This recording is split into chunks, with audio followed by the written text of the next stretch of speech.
बिस्मिल्लाहिर्रहमानिर्रहीम। अस्सलामु अलैकुम वरहमतुल्लाहि वबरकातुहू।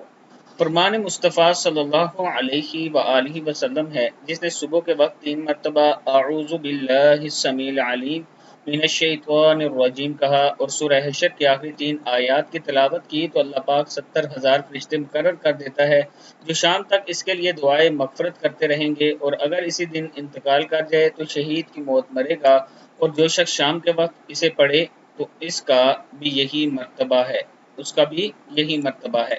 जो शाम के वक्त ये दुआ पढ़े, यानी सूरह हशर की आखिरी 3 आयात और शुरू में अऊज़ु बिल्लाहिस समील अलीम मिनश शैतानिर रजीम, ये 3 मरतबा पढ़े तो अल्लाह ताला उसकी मग़फ़िरत फरमा देते हैं और अल्लाह ताला उसको शहीद की मौत का दर्जा देते हैं। और अगर आप शाम के वक्त दोबारा यही पढ़ लेते हैं तो अल्लाह ताला यही मकामात आपको अता फरमाएंगे।